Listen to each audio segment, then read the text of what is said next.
7 million liters of beer, 6 million visitors, 16 days of celebration. Welcome to today's deep dive. Yes, welcome. And today we are doing something a little special for you. That is right. Today we are exploring a set of notes about Germany's Oktoberfest. It is one of the biggest and most exciting parties in the entire world. But because we really want to make this deep dive perfect for you, someone who is learning English, we are going to take our time today. Exactly. We are not going to rush. We will use simple, clear words. We will speak at a nice, easy pace. We want to make sure every fun fact is easy to follow. You have time to hear the words and understand the meaning. We are going to learn a lot. But here is the big hook, the big secret. The world's most famous beer festival actually did not start with beer at all. No, it did not. It started with a royal wedding. Oh, and a horse race. A horse race, right.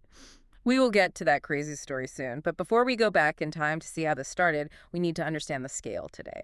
Yes, scale. Scale means, how huge this festival is right now. Right.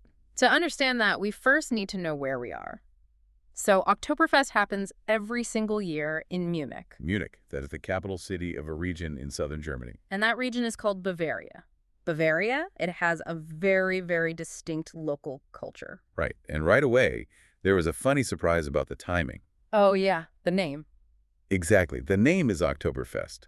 So naturally, you would think it happens in October. You would. I mean, it is right there in the name. But that is actually incorrect. What? The festival, well, it starts in late September. Late September. Yes, it runs through the end of September, and it finishes in early October. The whole event lasts for exactly 16 days. 16 days. That is a long party. And the number of people who go is just hard to believe. It really is.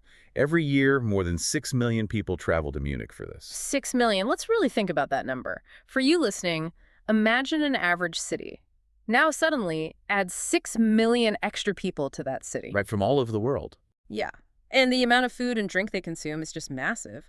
During those 16 days, these visitors drink about 7 million liters of beer. Wow, 7 million. That is a staggering amount of liquid. It is. And to give you, the listener, a clear picture of what 7 million liters looks like, let's use a visual. Imagine an Olympic-sized swimming pool. Okay, those giant pools for the Olympic Games. Exactly. Now imagine 3 of those massive swimming pools.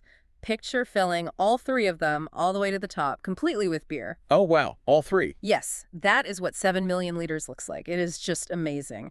But I have to ask, how does a city even handle 6 million extra people? Well, it is not easy. When you explain it that way, it really highlights the challenge. You are basically moving the population of an entire small country into one city for 2 weeks. Right. Like, where do they sleep? How do they, move around the city safely? The logistics are incredibly complex.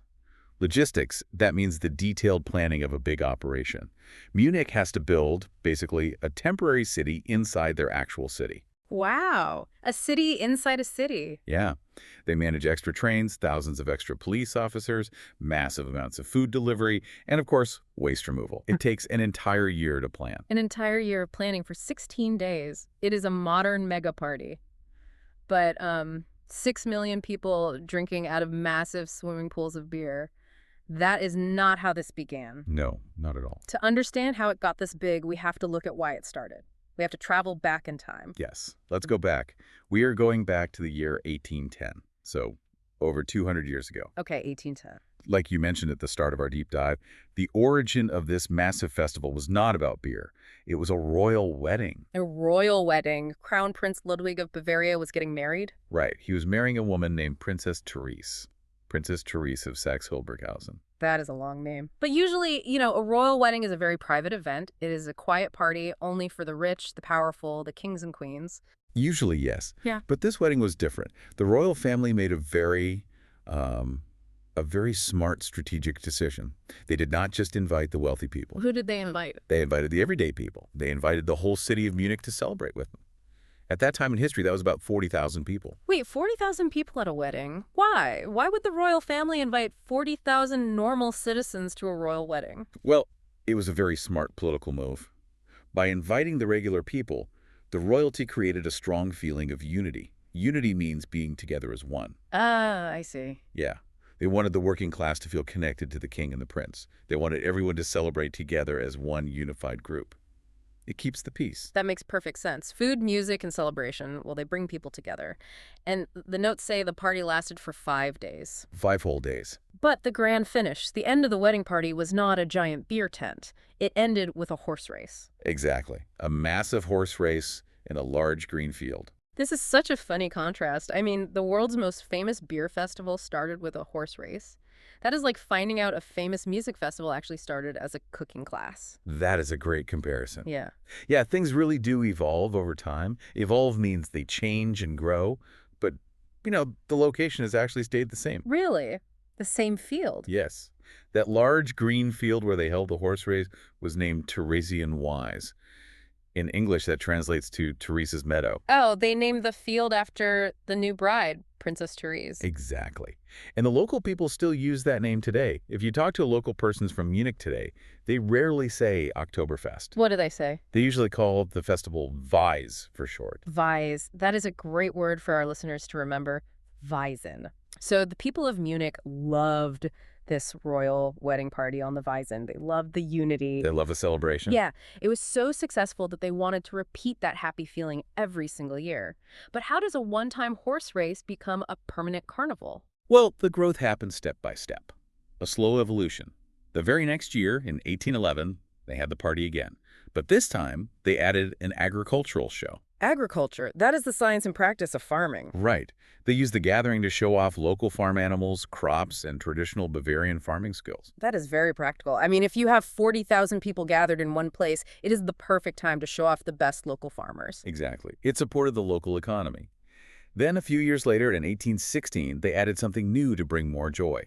Carnival rides. Oh, fun. Like games. Yeah, early carnival rides. Small, simple games and rides designed to make people laugh. So the event was slowly changing from a formal royal celebration into a public fun fair. A fun fair. And then comes a very important year. The notes tell us about 1819. In 1819, the city leaders of Munich officially took over managing the event. Yes. Why did the city government step in? Why not let the royal family keep doing it? Because the event had become too important. It was bringing in money, supporting local businesses, and keeping citizens happy. The city wanted to guarantee that this event would happen every single year without fail. They made it a public asset.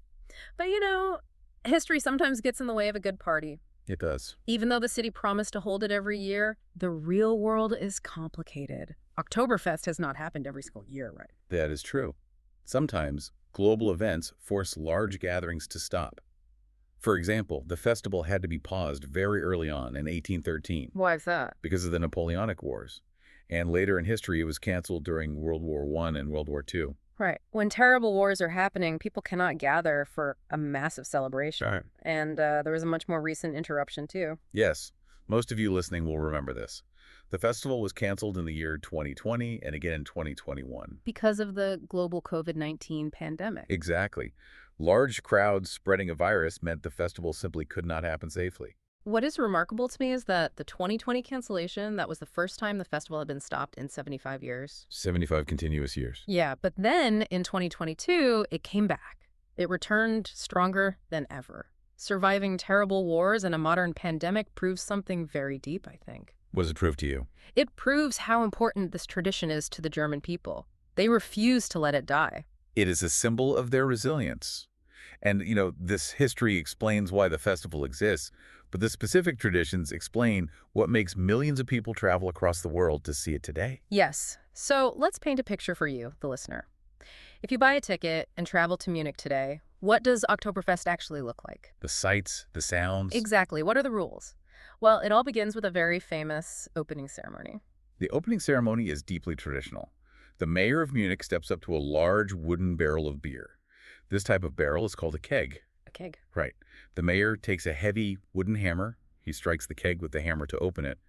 And as soon as the beer flows, he shouts a very specific phrase. In the local Bavarian dialect, right? What does he shout? He shouts, "O Zaptis." O Zaptis.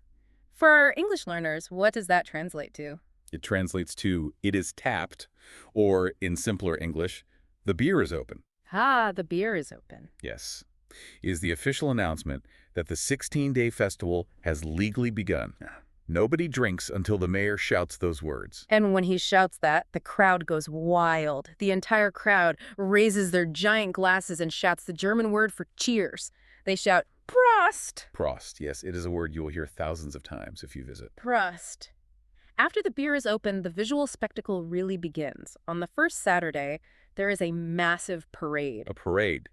That is a public procession where people march together down the street. And it is a wonderful sight. You see beautiful, strong horses pulling large, heavy wooden wagons, and these wagons are filled with wooden barrels of beer. Then there's live music everywhere. Traditional bands walk down the street playing brass instruments. But my absolute favorite part of the visual spectacle is the clothing. Oh, the costumes. Yes. You do not just wear normal jeans and a t-shirt to Oktoberfest. The traditional clothing is a huge part of the experience. It is essential. The women wear a beautiful dress called a dirndl. A dirndl. Yes. The dirndl is a traditional style of dress that is tightly fitted at the top and has a full skirt at the bottom. And it is always worn with a small decorative apron tied around the waist. And the men wear something that surprises a lot of tourists. The men wear lederhosen. Lederhosen. Let's break that word down for you. Leder is the German word for leather. Leather. Right. And Hosen means pants. So the men are wearing short pants made entirely of leather. They also wear high socks and heavy shoes. Now, to someone from outside of Germany, wearing heavy leather shorts to a party might sound, well, strange. Leather is thick and heavy. Why leather? Why not cotton? It comes back to the history of Bavaria. Hundreds of years ago, the local farmers needed clothing that was incredibly tough. They worked hard in the fields and mountains. Oh, I see. Yeah. Leather does not tear easily. It protects the skin, and it is very easy to clean if it gets dirty. So lederhosen were originally just highly practical work clothes. Work clothes for the tough mountain people. That completely makes sense. It was the best material for their tough environment. Exactly. And today, it is a symbol of pride. Yeah, when you put on the dirndl or the lederhosen, it changes the atmosphere. You stop feeling like a tourist. You feel like you belong to one giant, unified team. You are part of the family. Now let's talk about the rules. Because a party this big with 6 million people needs rules.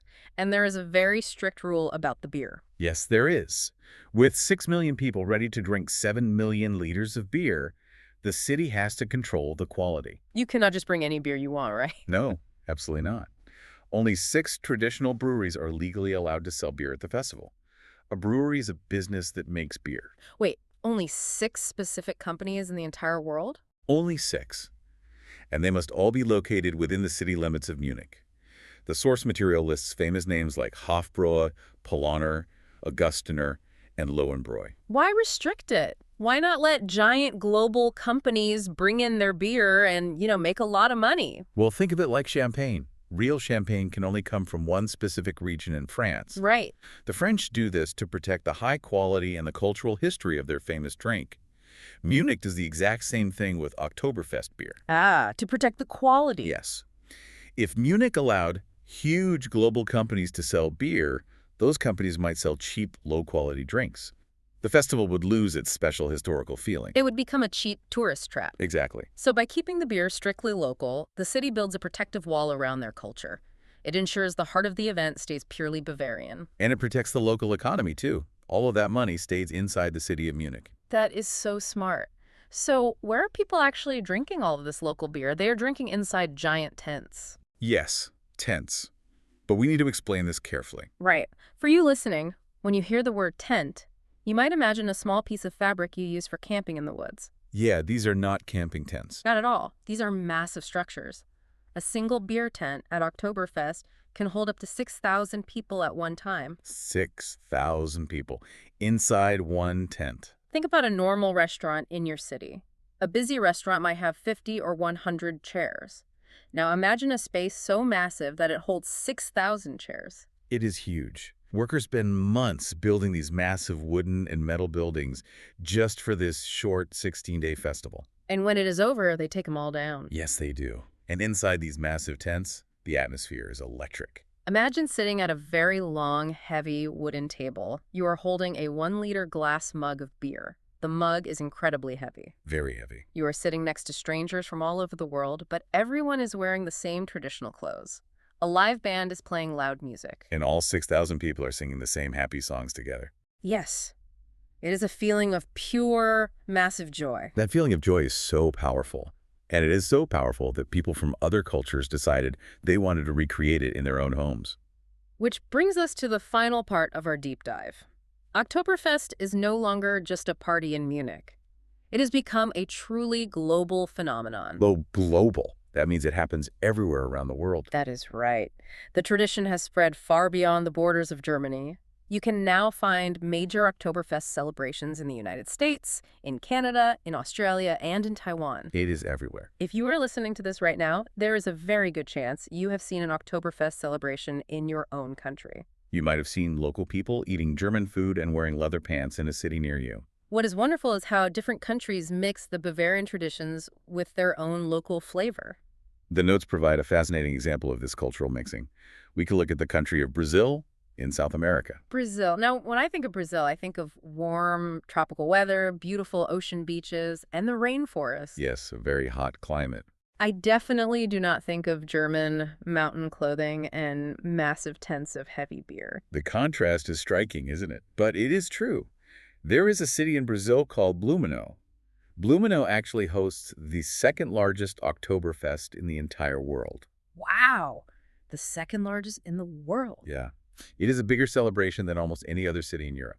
That is a perfect example of how universal the desire to celebrate is. Universal means it applies to everyone. Right. Even in a tropical climate, thousands of miles across the ocean from Munich, people want to experience that feeling of unity. They want to wear the clothes, sing the songs, and feel connected. We've covered a lot of fascinating details today. We really have. Let's summarize the incredible journey of this festival to help you, our listener, review what we have discussed. Good idea. We started our journey in the year 1810. Over 200 years ago, a king and a prince wanted to unite their people. They invited 40,000 everyday citizens to a large green meadow for a royal wedding. And the party did not even center around beer. It ended with a thrilling horse race. But the people loved the feeling of unity so much that they refused to let the party stop. Over the decades, they added farming displays to support the local economy. They added carnival rides for laughter. And the city government took over the planning to ensure economic stability. The tradition survived the massive destruction of 2 world wars.